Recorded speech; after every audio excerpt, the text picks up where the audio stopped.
Welcome to Partners in Prevention. I'm Jennifer Stein with Prevent Child Abuse Habersham.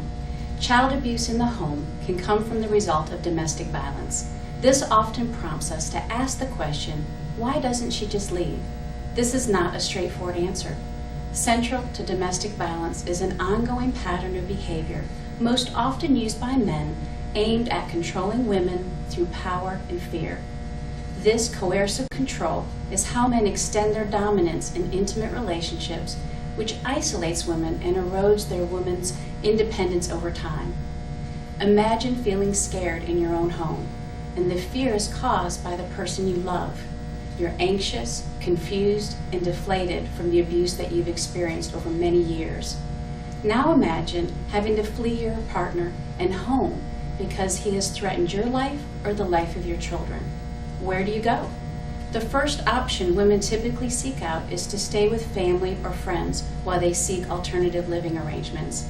Depending on your income, this may be public housing, private rental, or sole ownership. Women have been isolated, and with this coercive control through their partner, they've lost touch with family and friends, and they no longer have access to the funds, and so they usually will turn to emergency accommodations.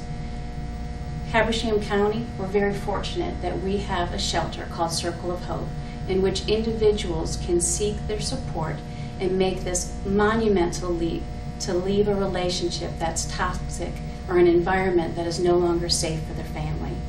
So we want to welcome Circle of Hope. They're here with us today. We have Ginger Tanner. Ginger is our coordinator for community awareness, is that correct? Mm-hmm. And then of course Suzanne Dow. I know many in the area know she's the executive director for Circle of Hope. We are very pleased that you're here today to share some of the programs and what all Circle of Hope has to offer. Suzanne, let's start by sharing with our viewers what is the correlation between children and domestic violence? Well, there is a large correlation between the two. There's been a lot of research done on this issue over the years, and data varies depending on who's doing the research. But one of the statistics that stands out to us a lot is a national survey that was done with 6,000 families over the nation, and of those families, 50% of the homes that had abuse going on between the parents, the children were also being abused in those homes. So that was, what was the percentage? 50% of the homes that had abuse occurring, also the children were being abused as well. Wow. So, a lot of times the children are the silent victims of abuse. They might not directly be experiencing the domestic violence or being battered or abused. Sometimes they are, but in a lot of cases we refer to them as the silent victims because they hear what's going on, they see what's going on. As they get older, they try to intervene and help protect their mother. Right. At our agency, we've actually seen a lot of mothers who think, a lot of battered women will think that their children are being protected. Like they're in another room. They didn't know we were fighting. They didn't see the abuse that I was experiencing. And it's only when the children actually get involved that sometimes they make that decision to leave because they thought that the children didn't know what was going on, and then once the child actually comes out of the hiding or is involved in the middle of a fight and gets hurt themselves, then the woman is like, well, I'm not. A lot of women will stay because they feel like children need their fathers. And both parental people in their right, lives. and if they're hiding the abuse or the child's not seeing the abuse, then it's they still think they need their father in the picture. And so it's only sometimes when those children actually are getting hurt that the women will make that decision. Now I realize this is affecting more than just me. It's not just me that's being harmed by the situation, it's my children as well. Right. I tell you, there's a lot of different studies with children's brain development and how being exposed to a toxic stressor, right? There's good stress, there's okay stress, and then there's toxic stress can prevent them from fully developing, or they have gaps or things like that. Right. So that exposure is such a huge thing. And you've been with the Circle of Hope for 17 years, Yes. Which is amazing because this is a difficult topic to deal with day in and day out. What are some of the different services that Circle of Hope can provide for children specifically? Right. Well, our agency has several services that I will tell you about, but then I also wanted to share with you one of the things that we've done over the recent years is really form strong relationships with our local DFACS office. A lot of people think that if children have been exposed to abuse, that the answer is to remove the children from the home, from both parents, because this was going on. But there is no way that DFACS can screen or investigate every single allegation of abuse where children are in the home where abuse is occurring, because there's so much of it, they would be overwhelmed with the referrals. And so we've enhanced those relationships and developed protocols with the local DFACS offices, so that between DFACS and Circle of Hope, there's a continuum of services being offered, and we're addressing the needs. And it depends on the level of risk for the family. Obviously, if children are being abused themselves, that's a different situation. But if it's a matter of children are in the home and the abuse has been occurring and we get involved and DFACS is involved, we work together to try to address the needs and get the mother and the children safe to prevent that removal of the child from the home. So that's one thing that we've really worked on in the past few years to enhance that. And then as far as services go, we obviously have the emergency shelter that the children come with their mother. We do counseling for children. We have a children's support group that's just for the children. We do a lot of outside activities where we want for the children while they're with us to experience some sort of normalcy. So consistencies, and routines. Right. So we take them on outings and with their mother. We go swimming at the lake in the summer. We go to movies. We go to the park. We just do different things to really show them that life can go on and things can return to that sense of normalcy that they need and heal. So very good. Well, when we come back from break, we're going to be hearing some more about some outsourced programs that are available for the community to take part in. We'll be back and we'll be hearing from Ginger in regards to some of the community awareness programs. Thank you. Don't look at me. Your hair's a bit frizzy today. Oh, you should pick that up. Oh, you're such a dork. Loser. Here, let me help you with that. Oops. Every day, kids witness bullying. Oh, look. Your crush is looking at you. Poor you. They want to help, but don't know how. See, no one here's gonna help you, because no one Teach your likes kids you. how to be more than a bystander. Visit stopbullying.gov. Welcome back to Partners in Prevention. I'm Jennifer Stein with Prevent Child Abuse Habersham, and today we have guests from Circle of Hope with us. We have Ginger Tanner and Suzanne Dow. Very first segment, we learned a little bit how child abuse and domestic violence, the correlations between them. And Suzanne, what prompted the Circle of Hope to ever be formed? Well, we were formed as an agency because of a group of people identified a need for our services in this community. Women who were in danger were having to relocate to Hall County, which was the only shelter in North Georgia. Okay. So as an agency, we formed back in 1987, and then the first shelter was opened in 1990. Very good. So it's been around for a while now. Yeah. Wonderful. And then Ginger, as far as what does the program look like today? What are some of the things that are happening that might be available for the public to utilize and such? Well, one of the programs that I kind of oversee is our prevention program, and that's one of the things that I really love about Circle of Hope is that we do have a focus on trying to prevent domestic violence from occurring and not just trying to solve the problem, but trying to take those preventative measures. And so our prevention program has been around since 2003. So I've been with the agency for 3 years and been doing this, but this program allows us to go into the schools and educate youth on how to have healthy relationships. So trying to kind of raise awareness, teach them what those warning signs of abuse look like, and how to treat one another and be respectful. So we kind of cover a lot of different age ranges. We start as early as pre-K and go all the way through college level. Very good. And I want to say, was it over 4,000 children that you've impacted? Close to 4,000 just last year. In 2013, we were able to reach about 3,800 youth through that program. And that's in the school system, that's going and doing church youth groups, talking to them, and summer camps different Okay. things of that sort. Very good. Well, I tell you, I was really impressed because the flyer that was emailed out for schools that are interested or youth groups that are interested, a variety of individual groups that get youth together would be able to participate in this. But you have cyberbullying and internet safety. You've got the conflict resolution. So many different life skills that a student, a child could benefit because you were, women especially, were definitely more of the docile nature and not always taught to be aggressive. So teaching them to be assertive and how to resolve conflict in a healthy way. So Right, absolutely. And that's, we don't just want to go in and focus on that, intimate partner violence. We want to really equip these youth at every age level of just how to have healthy relationships in general, whether it be with their friends, with their family members, and then as they get into dating relationships, hopefully that information that they learn still carries over into that and they can apply it there. Absolutely. Now, how would somebody go about signing up for one of these, or how long do they take? Or Yeah, so I'm very flexible as far as the actual lesson goes.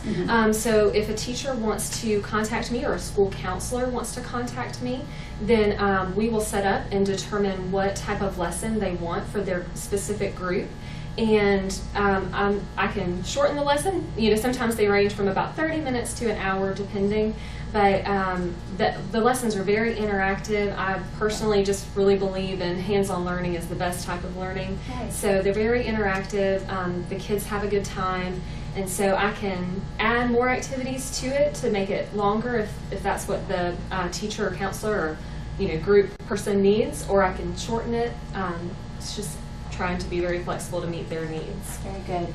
Now, do you ever have some apprehension because of a particular material involved, or are things very much age appropriate? What hurdles do you have to overcome to? Yeah, for the most part, everything is very age appropriate. The only thing that some of the group members seem to be a little bit hesitant is that teen dating violence. Just the word violence kind of deters people.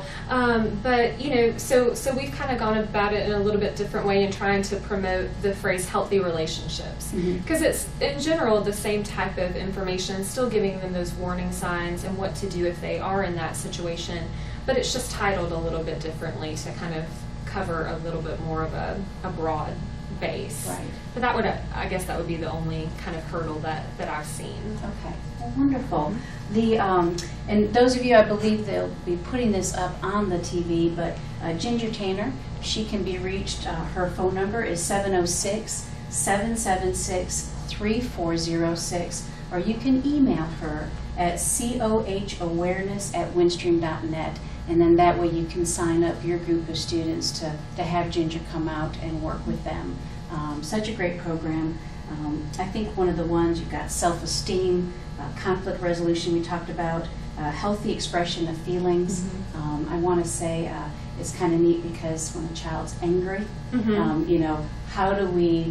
how do they calm down, in a healthy way? Right. Absolutely. Right. So we teach them those things, those age-appropriate activities that they can do on their own to help kind of calm themselves down or express how they're feeling to someone else if they're talking with them.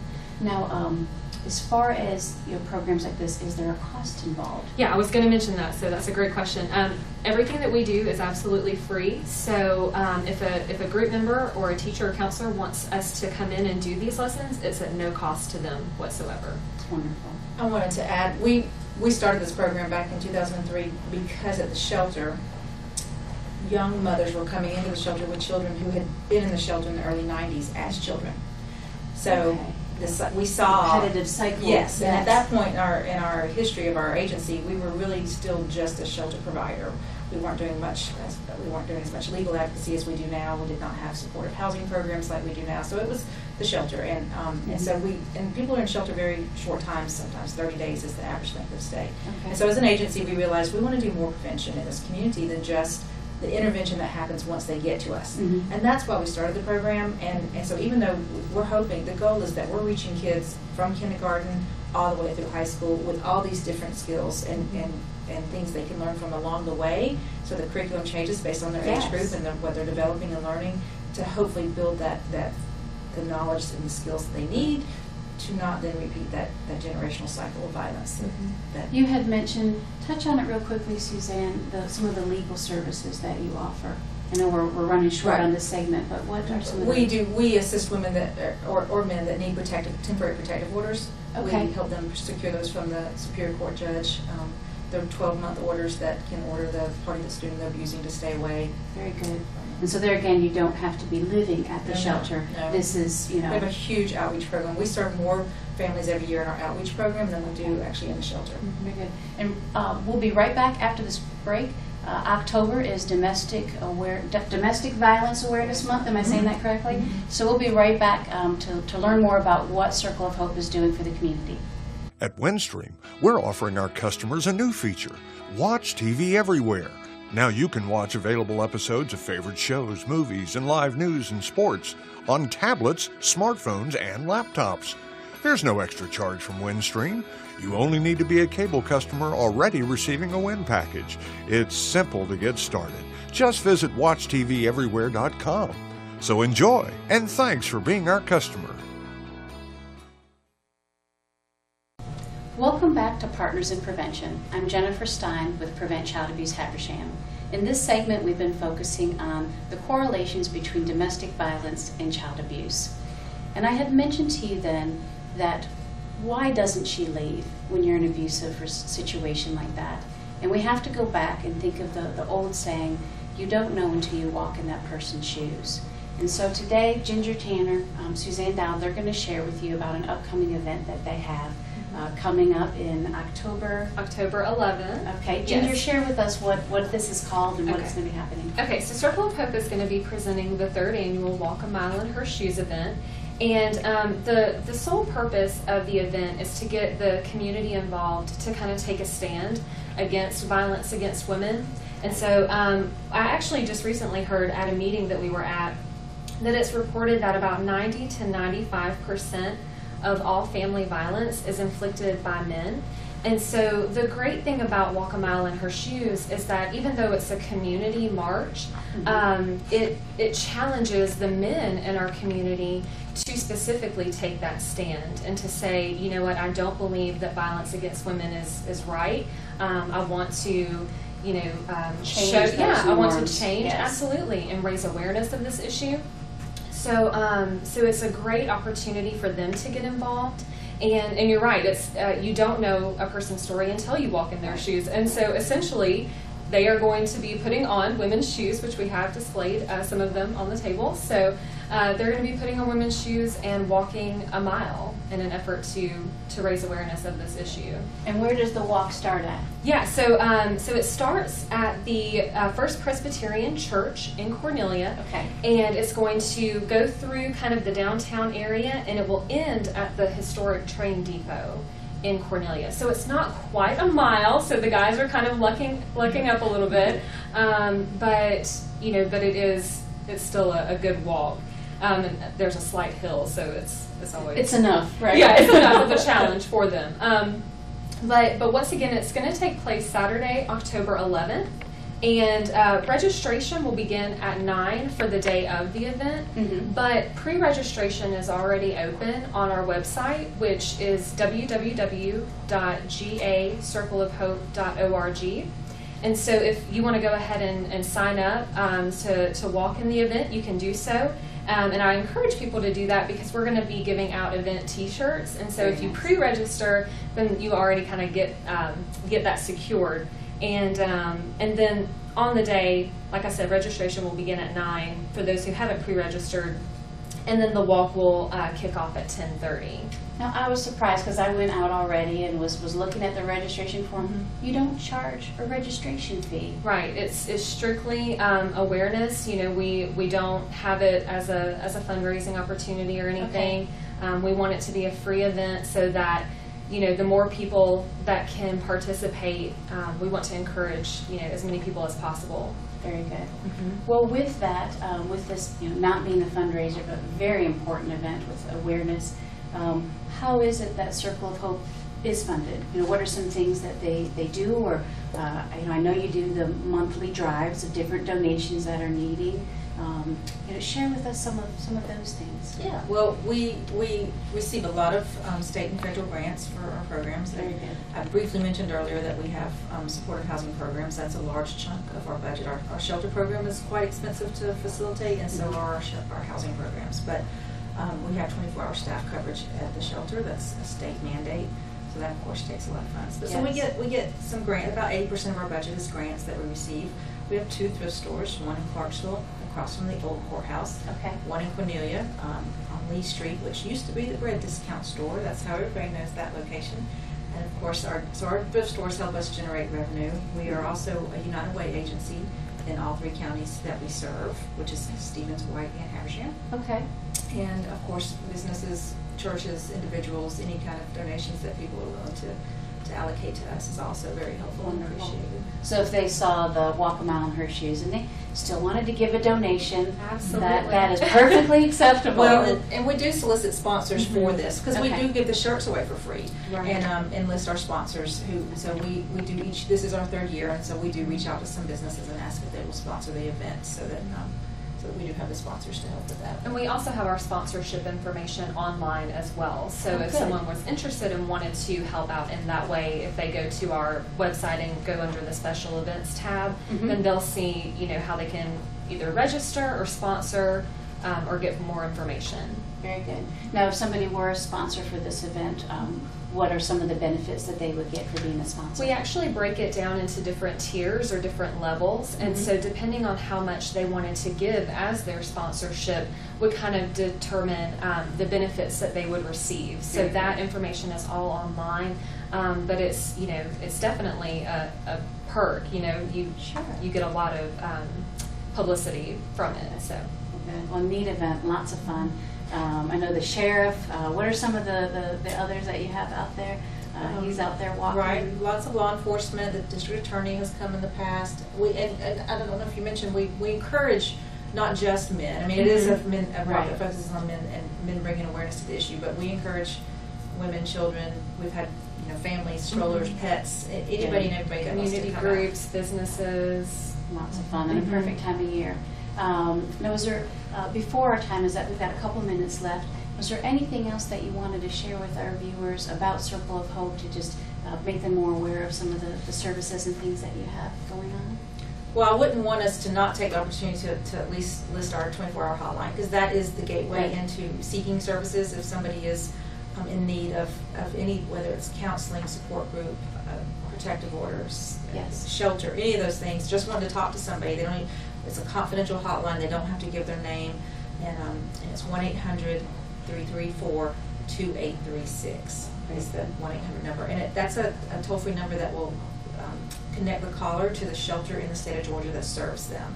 But if they're calling from our service area, they will get us. We also have a local hotline number as well, which is 776-4673, which spells out the word HOPE. So 776-HOPE. It will make us that way as well. We have TTY services and bilingual services as well. Once they call the hotline, if they need those, if they need that assistance. Wonderful. Well, I want to thank you for being here today.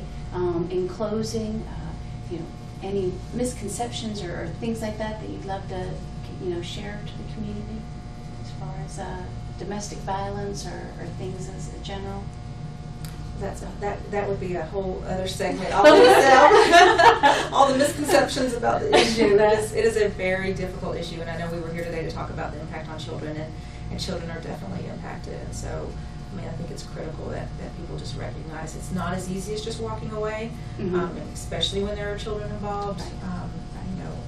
It makes it even harder, more of a challenge because of those dynamics. But it's definitely, services are critical to breaking that cycle. The prevention is critical to breaking the cycle of violence. Just understanding sometimes how a man can groom a woman.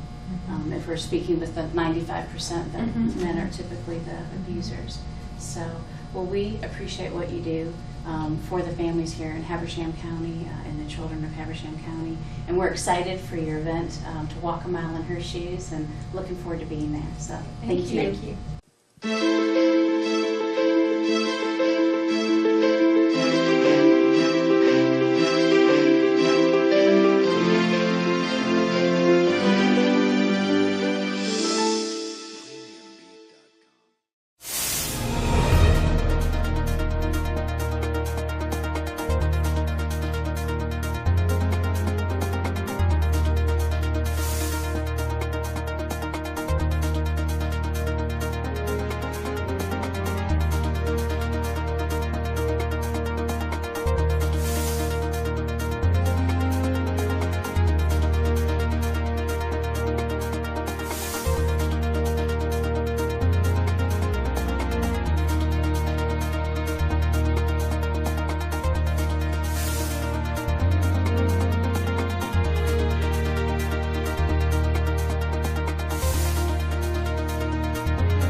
Windstream Cable Television. It's what people are watching.